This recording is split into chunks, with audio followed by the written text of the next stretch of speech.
I think Dak is overrated because, well, he hasn't won as much as he should when you look at the talent around him. He's had one of the best offensive lines. The Cowboys do draft well, something they do well, and players want to play for them in free agency. So they've paid him. They've gotten him all the players around him. The wins haven't come through. And then when you watch him, I think that, he has all the physical tools, but look at the game in the playoffs last year, for example, where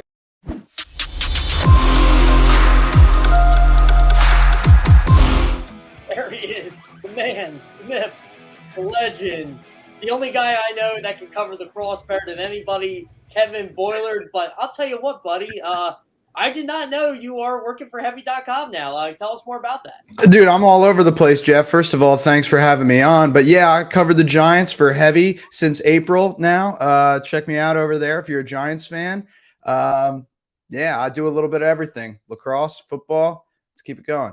I was telling Tone backstage before the show when you picked the Giants to go 12-4 and they lost their fifth game. I think it was the Daniel Jones trip. Was that the game? No, that was 2018. So that was the year before Daniel Jones. That was the last full year of Eli, I think. So yeah, it wasn't my best prediction ever. But I will say, I remember I nailed each of the three other NFC East teams that year. I think I was within one game on each of the other three. Yeah, you did nail that. I remember when you said the Eagles were going like 9-7 or something like that. I'm like, hey, you know what? I can actually believe it. But at the time, I think you and I were saying, yeah, Nick Foles is going to play probably half the year. And that was a weird development that entire season. Yeah. And don't worry, you let me know every step of the season that the Giants were not finishing 12-4. I think it was every week on the NFL show, which, by the way, I do miss. We still have to deal with Stevie T a little bit sometimes here at CBS, but I got to get started here with the whole Giants being 1-0, them playing the Panthers this week. I actually do think they have a shot going 2-0 right now. Well, I know the only reason you think that is because you're as big a Saquon fan as I am. But yeah, man, he looks like a completely different player this year. 164 yards on the ground in week 1. He leads the entire NFL. He was kind of talking his talk all off season, saying he was ready to go crazy and kill. And it was kind of creating some buzz. And I don't know. As a Giants fan, the last 2 years, you just didn't see it. You had the ACL injury last year, just wasn't really effective. So you wanted to see it on the field. I also wonder if the contract situation has something to do with it. He's in the final year of his rookie deal, playing out his 5th-year option. So he's looking to get paid too. Well, that's the other thing. And he's looking to get paid, but also I think his head coach is doing him and his offense coordinator. They're doing him a lot of favors. They're actually getting him the ball in space. And I don't know what Joe Judge was trying to run last year, but it didn't help Saquon Barkley when he played. And it didn't really help anybody on this offense. It just feels like now they're trying to get guys like Saquon Barkley, Kadarius Toney in space, using them to their strengths. Yeah, I actually think that Saquon is the Giants wide receiver 1 as well, on top of him being the bell cow running back. He led the team with 6 receptions, and you saw on Daniel Jones's biggest mistake of the game, that interception into the end zone.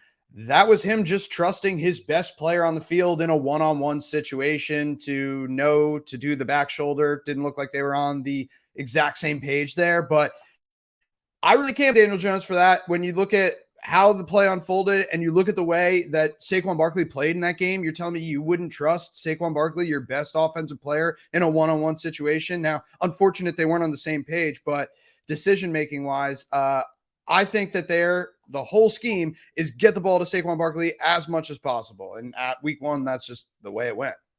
My biggest thing with the Giants right now, and maybe this is me just reading between the tea leaves with Brian Dable and Joe Shen to an extent. Did the Giants basically make their decision on Daniel Jones already? I do think that they may have made their decision to an extent.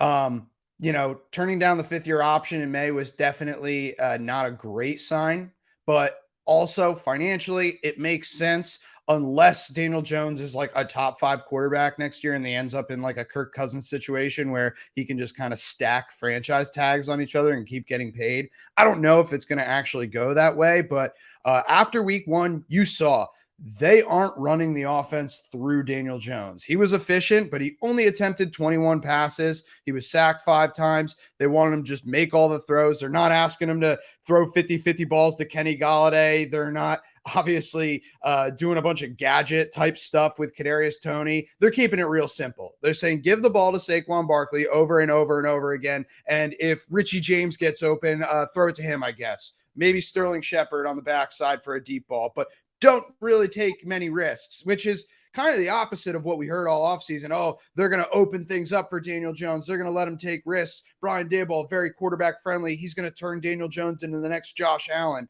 I don't really think that's going to be the case. I think you're going to see more of a game manager, Daniel Jones, and Saquon Barkley going beast mode.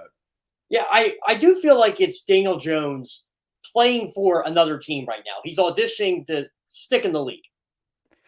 I agree. And actually, a quarterback who I thought he could remind me of as I was watching week 1 was Ryan Tannehill. Ryan Tannehill, a first-round draft pick who didn't work out with his first team, was kind of chronically frustrating, and then winds up on another roster for, almost nothing. I think he was traded for like a 7th-round pick, and the Titans have been great since they've gotten Ryan Tannehill, and the biggest difference is it's just a better-built team, and they have that formula where he can turn around and hand the ball off to Derrick Henry 25 times a game, and works out nice for Ryan Tannehill. So maybe we're seeing that audition for Daniel Jones to be that type of Ryan Tannehill game manager for whoever he plays for next. I hope he's a good quarterback. Yeah. One thing I liked about the Giants on Sunday, the interior of the offensive line wasn't good, but you got to give a ton of credit to Andrew Thomas, who is playing like a top 10 tackle right now. And Evan Neal had a pretty solid debut. The tackles are fine, but I still think the middle of the offensive line, especially at center and left guard, is an absolute mess right now. I agree. John Feliciano was supposed to be, a little bit of a solidifying person that they got in there at center. I think it's been a little bit of work in progress. He's missed some time during training camp, and I think that kind of maybe slowed down the kind of coagulation of that unit. Left guard is probably the biggest issue, and they still don't know who they're going with heading into week 2. It's between Ben Bredesen and the 3rd-round rookie Joshua Ezeudu, and he gave up that bad sack, but he's going up against Jeffrey Simmons, so it's going to happen sometimes. And honestly, he did well enough in run blocking, so I think the line.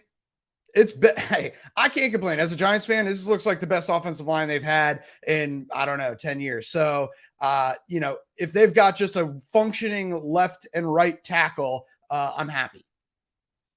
You were one of the people, and I'll say one of the people that really early on who was a detractor of Carson Wentz, and you got slammed for it. This is back in 2018, let me remind you, and now he's in Washington. What are your thoughts on him just being with his 3rd team in 3 years and playing with the best receiving core he's arguably ever had?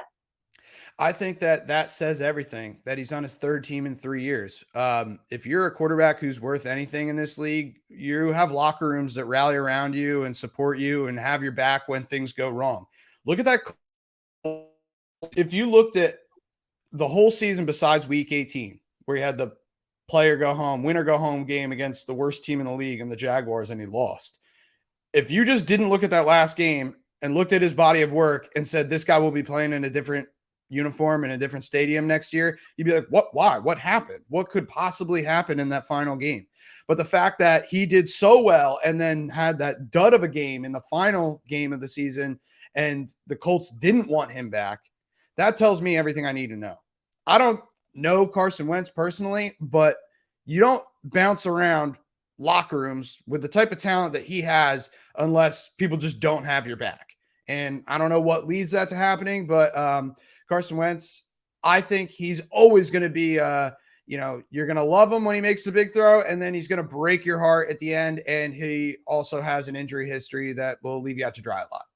Yeah, and this is where I get really confused with the Commanders, because I liked what I saw on Sunday, but it is week 1, and I think I'm giving more credit right now after rewatching the game to the receivers that went, because naked eye, I was like, ooh, that's a really nice ball by Carson Wentz, and they were. But then you rewatch the game and you're tracking stats. He was 4 for 11 on passes over 5 yards. That is not sustainable in this league. No, I've always thought he was a little bit wild on some of those throws. I haven't gone back and watched a lot of what he did. I saw his final stat line, and I saw Chris Trapasso did some breakdowns of his throws. He's been doing a good job on TikTok with that. So I saw he did make some really mind blowing throws, and then he made some duds of throws, and looks like the same Carson Wentz we've seen on the last three teams that he's been on or whatever. So um, I don't know. I think that a lot of people looked at Washington and thought, okay, they finally upgraded at the quarterback position. They've had the defense. They've kind of been an overachieving team. By some standards, they won the division a couple of years ago.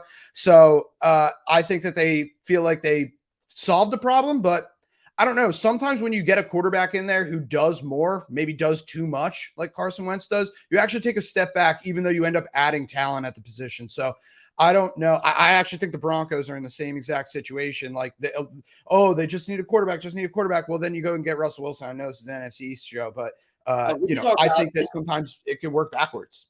Yeah, and the one thing I noticed about Washington, and when I was checking the stats, I was amazed by this. They were number one in pressure rate and on Sunday, and this is without Chase Young. So the defensive line is still really good, but every time I keep thinking of this team, I'm like, they don't have anybody at linebacker.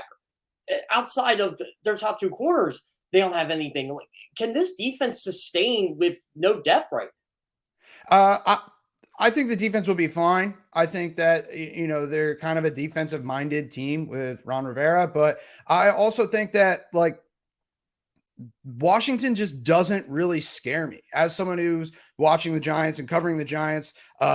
One, the Giants have always had Washington's number. And then two, this team just feels like it's just kind of always been like just put together. And especially now with, the commander's name and everything, it just feels like, where did this team come from? All these people from these different corners, they've had these nice pieces on defense, I guess, for a while, but it just feels like a patchwork team to me. It doesn't feel like a team that was really built truly like the way you have Nick Sirianni paired with Jalen Hurts, or you have now Brian Daboll with the Saquon Daniel Jones thing. Like, it just feels like a team that kind of spawned and is in the NFL and in the NFC East. Like, I just don't really see their trajectory.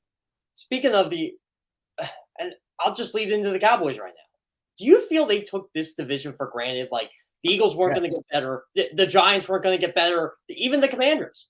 And you know what? They shouldn't have, because the Eagles were a good team last year. Eagles were a playoff team, and I always thought heading into the season that it was probably going to be a two-team race between the Cowboys and the Eagles. A lot of people thought that too, but then there was a lot of people that just thought, "Oh yeah, it's just the Cowboys division to win and or to lose." And I always thought that that was kind of a little assuming, one, because the head coach is Mike McCarthy and he's made his fair share of blunders. And I also think Dak Prescott is overrated. Ezekiel Elliott's not getting any younger. A lot of the pieces, the offensive line isn't what it used to be. With Tyron Smith down, your best player down, I just don't think that. And then Jason Peters, some things like NFC East, like folding in on itself. It's like, what is going on? That feels so weird. But no, I think that the Dallas Cowboys were a little probably, drinking the Kool-Aid. Yeah, and my issue with Dallas is Jerry Jones always talks a big game, like they're a Super Bowl team. I didn't think they were a Super Bowl team last year. I didn't think they could beat any team that matched with them physically. It was a very frustrating 12-5 team if you were a Cowboys fan. Yeah, I thought the same thing. The Cowboys last year they had, if you look at a team on paper, on all the talent that they had all over the field and all the names, you would think that they were better than what you saw when you actually watched them on Sundays. And I think it just goes to, like, a lot of their players being overrated. I think that Dak Prescott is one of the most overrated quarterbacks in the NFL. I think that, like, there was a ton of hype around Trevon Diggs last year, and he got burned just as much as he picked off passes and returned them for touchdowns and stuff. So it's not like he's not a good player. I do think Micah Parsons is legit, but there's a lot of that comes with the territory when you play for the Cowboys.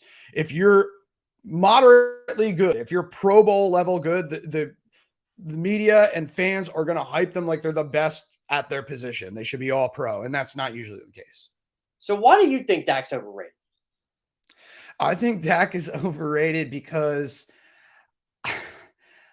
Well, he hasn't won as much as he should when you look at the talent around him. He's had one of the best offensive lines. The Cowboys do draft well, something they do well, and players want to play for them in free agency. So they've paid him, they've gotten him all the players around him. The wins haven't come through.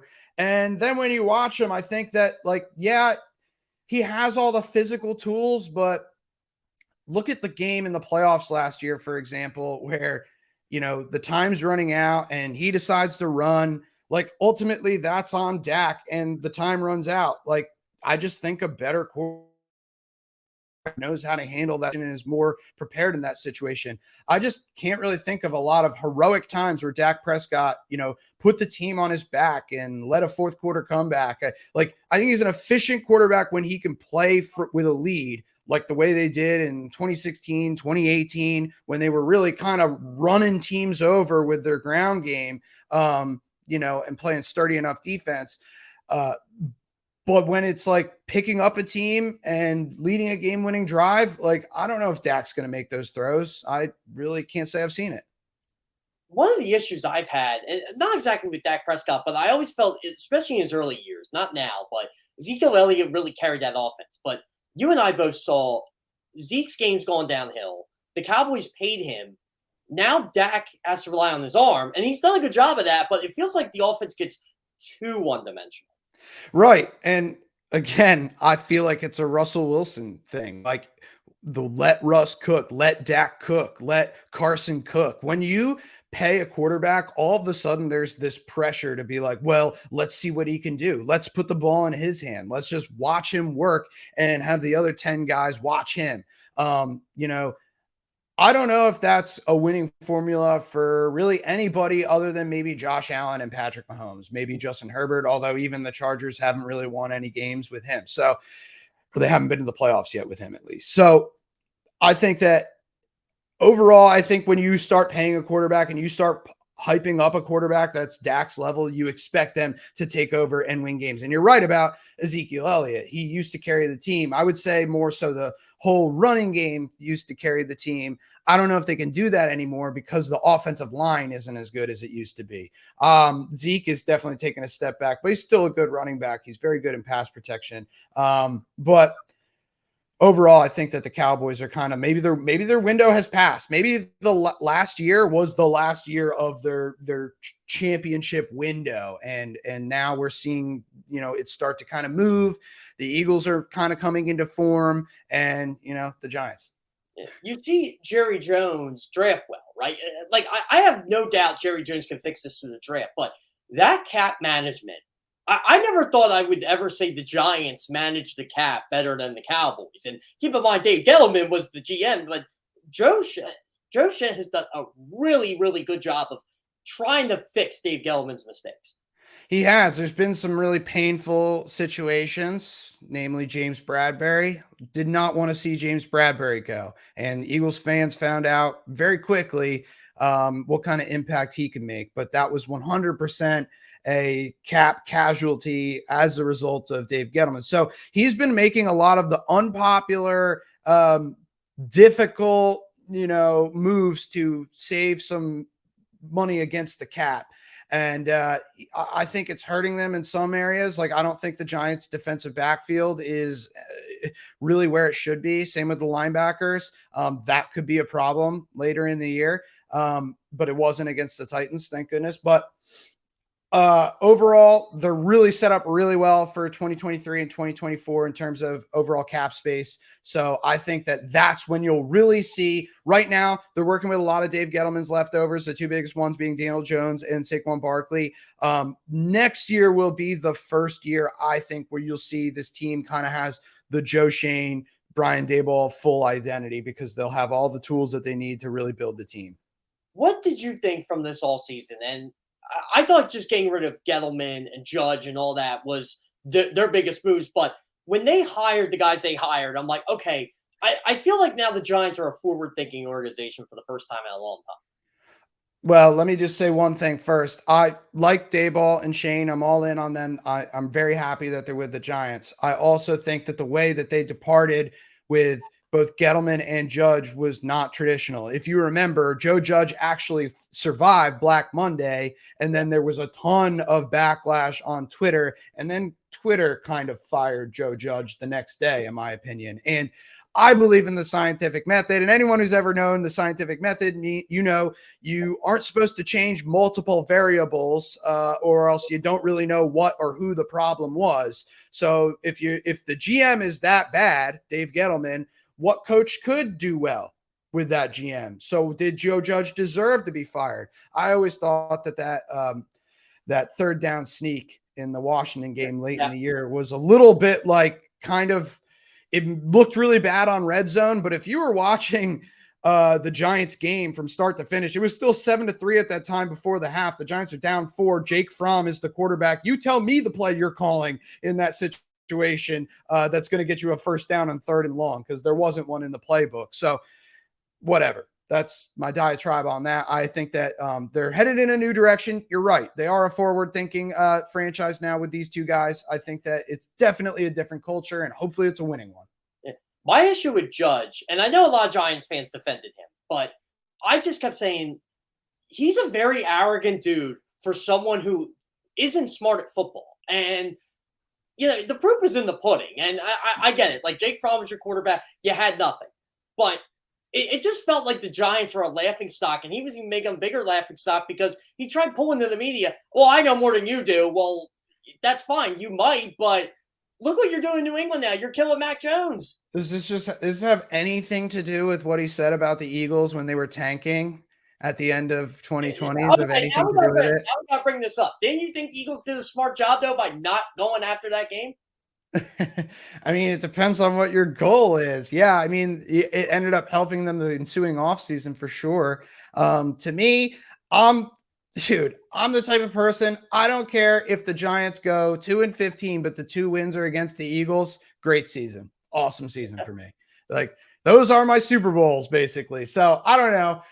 I guess as a Giants fan who has had nothing for the past 10 years, and Eagles fan, cool, you just had a Super Bowl in 2017. So no, it's like, no, you line up and you play the game you play as hard as you can, because that matters to me and it matters to the fans. So I do agree, and I understand the mathematics of the loss and how it set them up in the draft and everything. But I was team Joe Judge all the way. I was like rooting him on so hard when he was ripping into him. Remember what I tweeted that day? That went viral. What was it? Dude, your team was 6-10. Like, I'm complaining. And I just remember, like, Giants, like, I think it was Dan retweeted it, and, like, it just went off. It was our buddy Dan Schneider. He's like, dude, someone finally said it. And I just remember that entire day. And then, Giants fans just go after me. And I'm like, I didn't say anything bad. Your team wasn't good. It's not like you guys were 8-8 or 9-7 and the Eagles did it. That was the worst year I think I've ever seen the NFC East. It was bad. Yeah, it was just one totally weird year football wise in general, but it was a very weird year in the NFC East. You're right. That was the year Washington wins the division, and they kind of felt like they backed into it.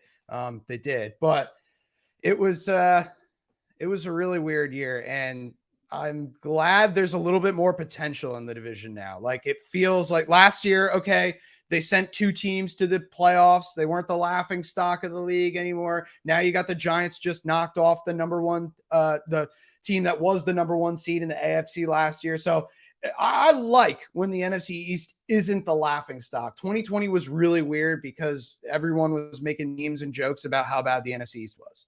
Yeah, someone said to me yesterday, oh, the NFC least. I'm like, what are you talking about? Like, I do division power rankings for CBS every week. They are by far, they're in the middle of the pack. Like, the AFC South should be the mean, because they had 2 teams that played each other and they still couldn't win a game. Yeah, I know. And I agree. And I've always thought that even that year in 2020, where, all the records stink, but I've always thought that NFC East football is the best brand of professional football. Maybe NFC North is up there. I know, like, lately AFC West, everyone's been real into that, but I've always felt like the games matter more. They're the best rivalries. You got some of the most history between those teams. fan bases, love the location of all of them except for Dallas up in the Northeast. Like, some of these divisions don't even have much geographical ties to them to create the rivalries that the NFC East has. Like, there's only 90 miles of turnpike between Philly and New York. That's a real rivalry, which, you see that all the time in college, but you don't see it in the NFL. And I think that that's a really unique, rare thing that makes the NFC East special. And, I always say this too. Eagles fans will probably say they're blue in the face, so the Cowboys are our biggest rival. To me, it's the Giants. It always was the Giants. Like, I thought the Eagles-Giants rivalry really hit when they had all those successful years under Andy Reid, all those championships. And then you have a Giants team that goes 10-6 and just wins the whole thing and beats an undefeated Patriots team. Then they went in again, and I'm like, what do the Eagles have to do to get a Super Bowl? This team isn't even any good, and they're winning championships. I know. Yeah. That was probably, late 90s into the early 2000s. I mean, the entire 2000s were just great. That was prime time, probably Eagles Giants rivalry.